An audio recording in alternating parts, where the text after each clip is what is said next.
Bienvenue dans Structurer pour gagner.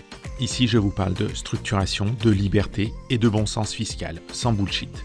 Juste des clés concrètes pour mieux décider. Aujourd'hui, on va poser une question qui dérange. L'Europe vous veut-elle pauvre? Et je ne suis pas là pour taper gratuitement sur l'Europe, mais je veux qu'on prenne un moment ensemble pour réfléchir à un truc simple. Pourquoi ici, dès qu'un service est payant, il devient suspect? Pourquoi vendre une information, une compétence, un accompagnement, ça dérange? À l'inverse d'un produit, celui-ci a-t-il moins de valeur? Alors qu'aux États-Unis, c'est non seulement normal, mais valorisé. Est-ce que c'est culturel? Est-ce que c'est lié à l'éducation? Est-ce qu'on a été formaté sans s'en rendre compte à penser que l'État doit tout fournir? Et si cette mentalité, bien ancrée, était en train de nous priver de notre capacité à réussir?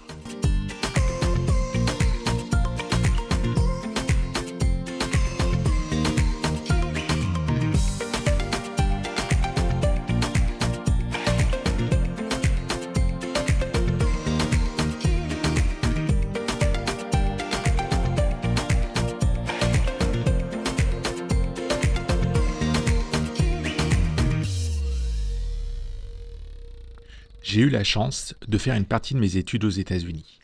Même si ça a demandé quelques sacrifices personnels à l'époque, je n'en retiens que du positif. Et surtout, j'ai découvert un rapport à la réussite radicalement différent de ce que l'on connaît en Europe. Aux États-Unis, il n'y a aucune honte à gagner de l'argent. Bien au contraire, ça suscite non pas de la jalousie, mais de l'admiration. Là-bas, on se dit, s'il y est arrivé, alors moi aussi je peux le faire. En Europe, c'est souvent l'inverse.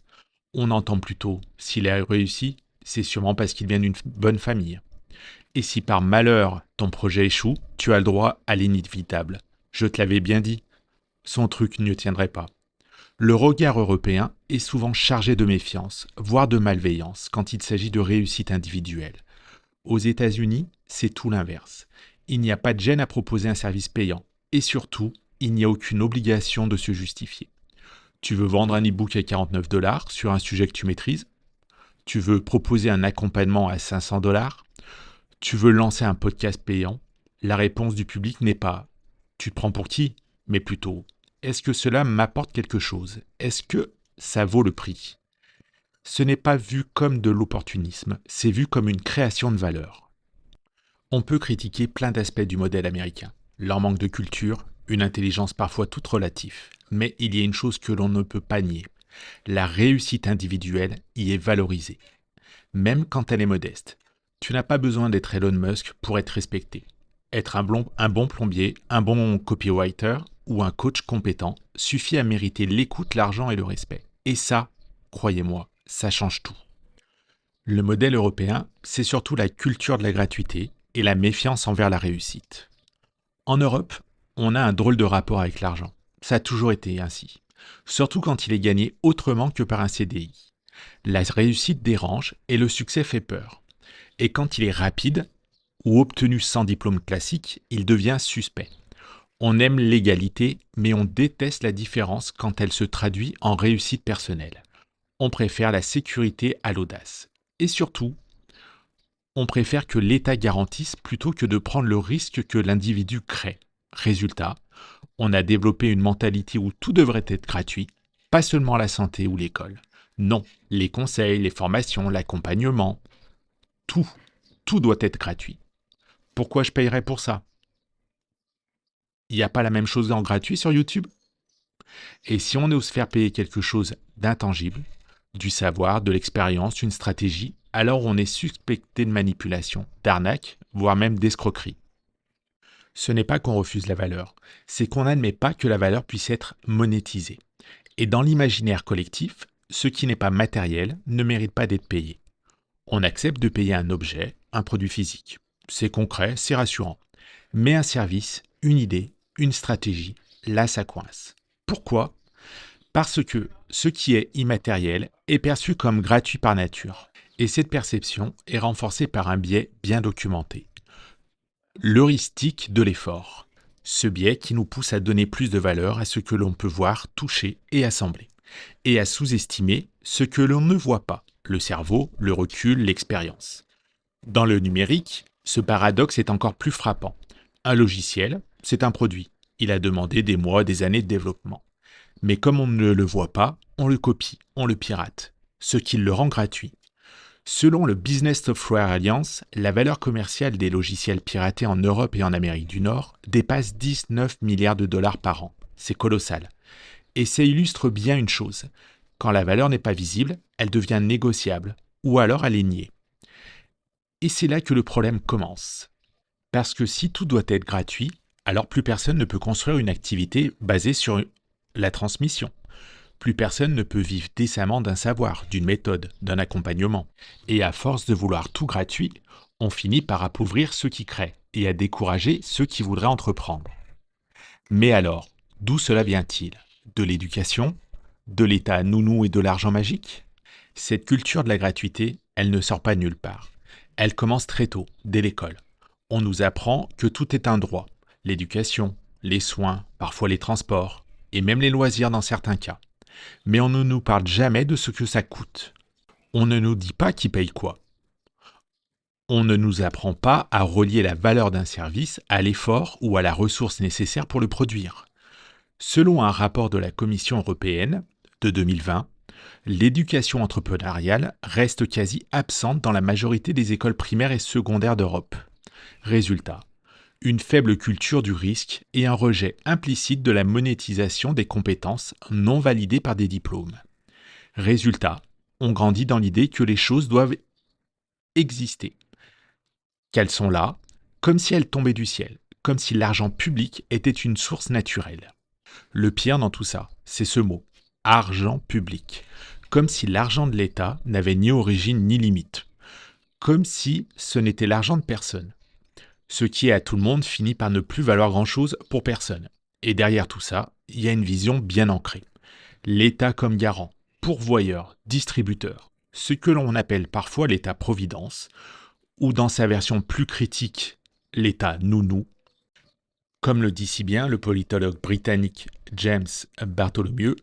Quand il parle d'État nounou, il dit « Pour désigner les sociétés ou les individus, ils sont infantilisés par excès de prise en charge, perdant progressivement l'envie de créer ou d'assumer leurs choix. » Alors forcément, dans ce contexte-là, quand tu veux monétiser un savoir, proposer un accompagnement ou vendre une méthode qui ne passe pas par les circuits officiels, tu sors du cadre.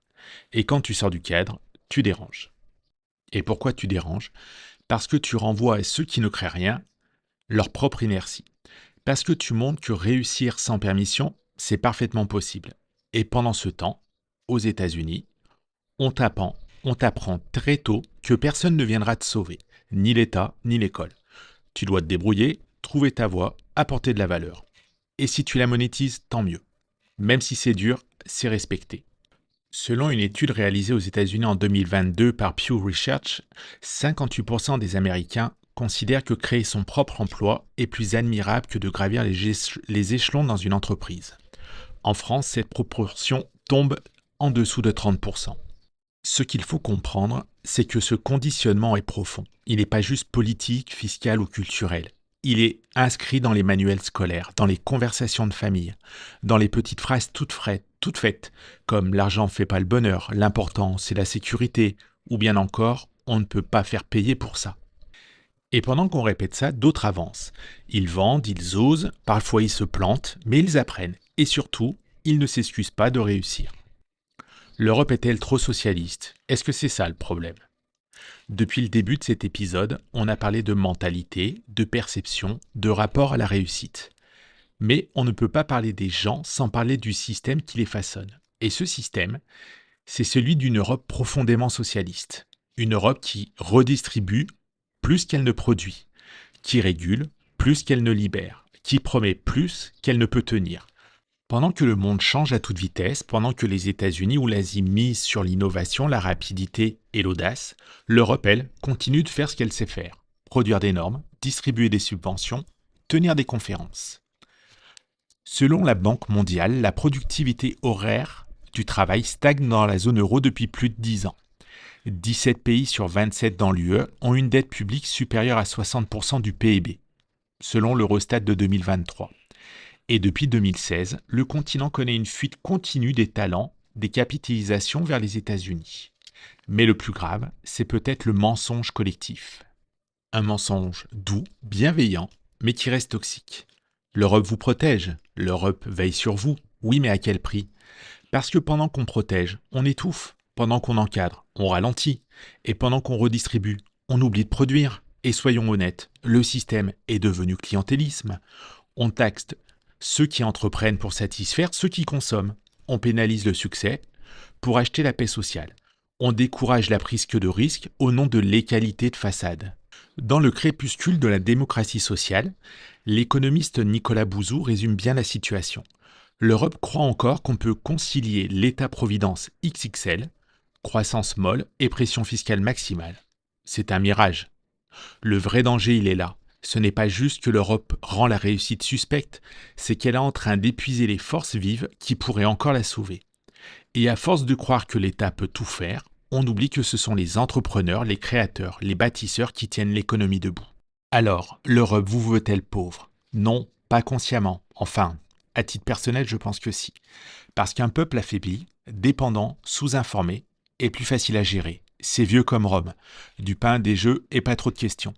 Quand tu contrôles les aides, l'éducation et les récits, tu n'as plus besoin de forcer les gens à obéir. Ils le font d'eux-mêmes.